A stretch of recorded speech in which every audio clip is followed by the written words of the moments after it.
नमस्कार दोस्तों, क्या आपने कभी सोचा है कि इस दुनिया में जो भी चीजें हमारे आसपास हैं, बड़ी से बड़ी इमारतें, अद्भुत मशीनें, आश्चर्यजनक तकनीक, ये सब कहाँ से आई? क्या ये अपनी आप अस्तित्व में आ गई या फिर इनके पीछे कोई गहरी प्रक्रिया काम कर रही थी?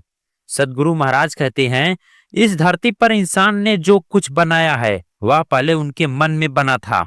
मन ही सृजन का बीज है। जो भी विचार हमारे मन में आते हैं वे ही हमारे जीवन की वास्तविकता बनाते हैं। लेकिन सवाल यह है कि क्या हम अपने मन को सही दिशा में चला सकते हैं? क्या हमारे विचार हमें ऊंचाई की ओर ले जा सकते हैं या पतन की तरह ओर? आज के इस विचार विमर्श में हम गहराई से समझेंगे कि हमारे मन की शक्ति कितनी अपार है और इसे कौन नियंत्रित कर हम अपने जीवन को महान बना सकते हैं। मन की सृष्टि का मूल कारण। सृष्टि के प्रारंभ से लेकर आज तक जो भी रचनाएं हुई हैं उनका सूत्र मन ही है। हर विचार, हर संकल्प, हर योजना पहले मन में जन्म लेती है और फिर धीरे धीरे उसे वास्तविकता में ढाला जाता है। भगवान बुद्ध ने कहा था, हम वही बनते हैं जो हम सोचते हैं।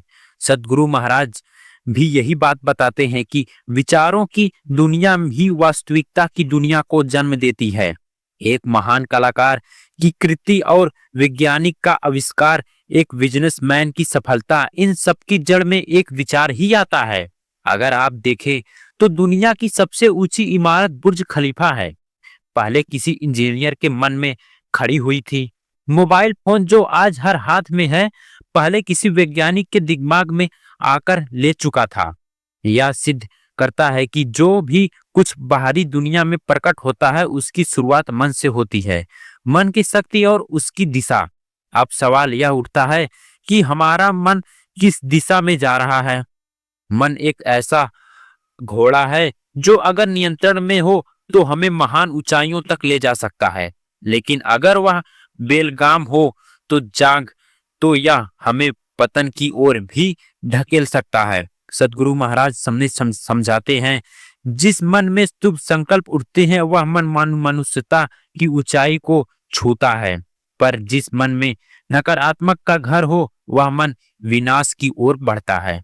यही कारण है कि मन को सही दिशा में प्रसिद्ध करना अत्यंत अवश्य है। यही मन को सही विचार से नहीं भरा गया तो यह स्वयं ही नकारात्मक की ओर बहने लगता है।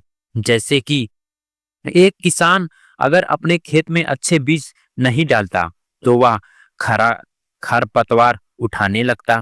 ठीक वैसे ही अगर हम अपने मन में सकारात्मक विचार नहीं डालते तो वह संदेह, भय, क्रोध, लोभ और निराश पापने लगते। इसीलिए हमें अपने मन को प्रशिक्षित करना होगा, उसे सजाना होगा, सही दिशा में मोड़ना होगा। मन को सही दिशा में मोड़ने के उपाय हैं।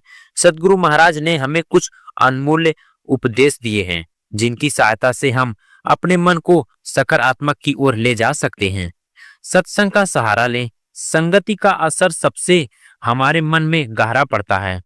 यदि हम सदगुरुओं जनों की वाणी सुने, अच्छे ग्रंथों का अध्ययन करें और श्रेष्ठ विचार के साथ समय बिताएं तो हमारा मन स्वाभाविक रूप से उन्नति की ओर बढ़ने लगेगा।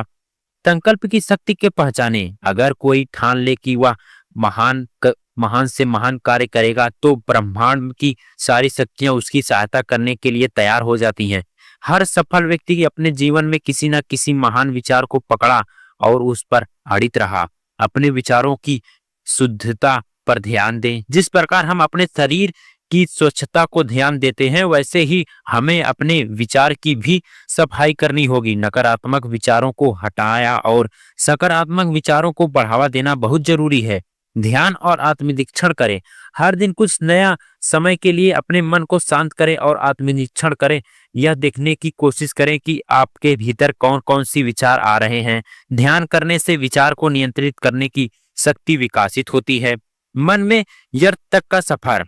आप देखेंगे कि जो लोग अपनी कल्पनाओं को साकार करते हैं वे वही होते हैं जो अपने विचारों पर पूर्ण नियंत्रण रखते हैं। विवेकानंद ने पहले मन में एक महान भारत की कल्पना की थी, फिर उसे व्यर्थ में उतारा। महात्मा गांधी ने पहले अपने मन में स्वतंत्रता की भावना को जन्म दिया, फिर उसे पूरे राष्ट्र तक पहुंचा दिया। अल्बर्ट आइंस्टीन ने पहले अपने मस्तिष्क में सापेक्षता का सिद्धांत विकसित किया, फिर पूरी दुनिया ने उसे स्वीकार किया। सद्गुरु महाराज कहते हैं, आप भविष्य इस बात पर निर्भर करता है कि आज आप अपने मन में क्या रोपित कर रहे हैं। अगर हम अपने विचार को ऊंचा बनाएं तो हमारा जीवन भी ऊंचाइयों को छू सकता है। इस पूरी विचार निर्भर से हमें स्पष्ट ही होता है। हमारी वास्तविकता हमारे विचार को प्रभावित करती है। मन के सही दिशा भी हमें प्रभावित करता है। सकारात्मक सोच और सत्संग में मन की शक्ति से सही दिशा में मोड़ा जा सकता है। अब यह आप पर निर्भर करता है कि आप अपने मन को क्या विचारों की स्थान दे रहे हैं। अगर हाँ, तो हमें अभी इस क्षण से अपने विचारों को सकारात्मक और ऊर्जावान बनाना शुरू कर दें।